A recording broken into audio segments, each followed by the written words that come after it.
If your players struggle to shoot with power, don't worry.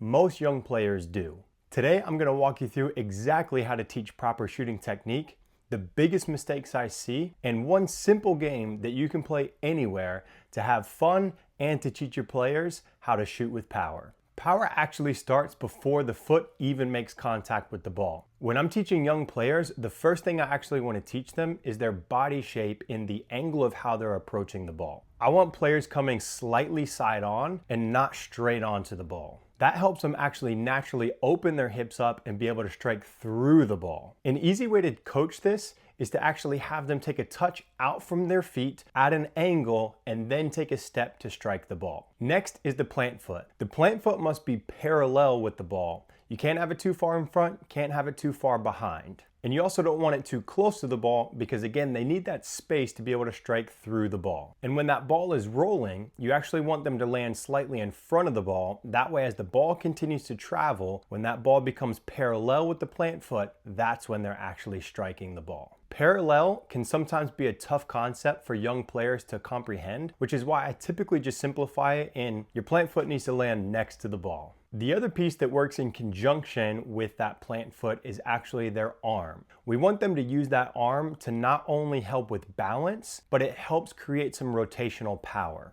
This arm is actually going to be the opposite of the striking foot. So if it's the right foot they're striking on, the left arm is what's going to go out to help them with that rotational power. An easy concept for kids to understand is to pull the sword out of the sheath. Players typically understand that right away. Then we get into actually striking the ball. When I'm talking about the ball, I actually like to explain it as a face. So the middle of the ball is a nose, the top of the ball is a forehead, the bottom of the ball is a chin, sides are ears, so on and so on. You can play with it and kind of make it whatever you want. But when we're striking for power, we want to actually strike the nose of the ball. So right through the middle of the ball is what we're looking to strike. We want to hit that on our laces. That bone that runs from your big toe all the way up your foot, right in the middle of your foot. That's the sweet spot that we want to make contact with the nose of the ball. Remind them to lock their ankles. We don't want any floppy ankles. If you have a floppy ankle, that'd be like trying to punch something with an open hand.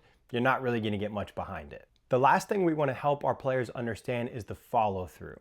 This can be a tricky concept for players to really understand at first. Power actually comes from transferring that weight through the ball. So if they're striking the ball with the right foot, we actually want them landing on that right foot after they strike the ball. Now let's talk about the common mistakes I see in young players when they're learning how to strike the ball properly. Mistake number one is striking it with the toe. For young players, especially when they're learning how to strike the ball, striking it on their toe can sometimes feel the most natural for them to do. But we lose both power and control when we strike it on the toe versus the laces. Mistake number two is the plant foot in the wrong spot. That could be too far behind the ball, too far in front of the ball, or even too far to the side. Either way, we want to find that sweet spot. Typically, that's going to be parallel with the ball, about shoulder width apart. That allows them to strike through the ball and hit the nose. When your plant foot's too far behind, oftentimes you're going to hit underneath the ball and that ball is going to pop up. Mistake number three is them not following all the way through the ball. Again, this can feel unnatural, so we have to make sure that we're emphasizing it, especially early on. Mistake number four is running straight onto the ball to strike it. When players don't approach at an angle, it makes it really difficult for them to give themselves the space to strike all the way through the ball and get that rotational power that we're talking about. And finally, hitting the wrong part of the ball or the face. Oftentimes, you'll see the ball bending to the left or right. That tells you to hit the outside of the ball or the ears. This is a ton of information and we definitely don't want to dump it on the players all at one time. If you do, they start to overthink, they get overwhelmed, and they definitely don't enjoy the game because they're thinking about it too much. So when you're first introducing this concept of striking the ball cleanly and with power, you want to hit all of these coaching points at a really high level first. And then you can start to zoom in on just one or two of the concepts. And then the next practice, you can zoom in on a couple of other concepts depending on how they're progressing. This may look like at the start, pulling everybody together, giving them a high-level coaching point and showing them what it is, or using one of your players to demonstrate what that technique looks like as well. Try not to give more than one coaching point at a time though. And then you want to connect all these concepts with simple cues. that you can help remind them. Here are the cues I typically use when we're talking about striking with power. Number 1, angle. That's reminding them to approach at an angle and not straight on. The second, toe down. Lock the ankle, strike through the nose of the ball. The third is just arm. That's helping to remind them to pull that sword out of the sheath and get that rotational power and balance that we're looking for. Another one that I use often is strike the nose. So again, we're looking for them to strike through the middle of that soccer ball. Over the ball is the cue that I use to remind them to keep that head and chest over the ball so that we're not popping that ball up in the air. Last is follow through.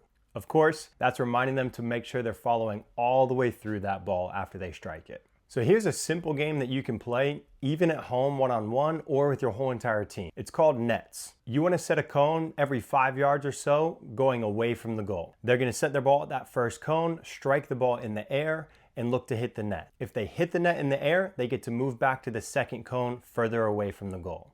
They want to continue to progress and see how far back they can get. If they miss, give them one coaching point that they can concentrate on for their next repetition. You can also ask them what they feel like they need to do their next round up. That gets them thinking and also involved. If you can help your players master these simple techniques and make it fun so that they want to continue to work on it on their own at home, you will see massive improvements in how quickly and cleanly they can strike the ball with power. Thanks for watching, and if this was helpful, don't forget to give it a like, comment, and subscribe. I'll see you on the next one.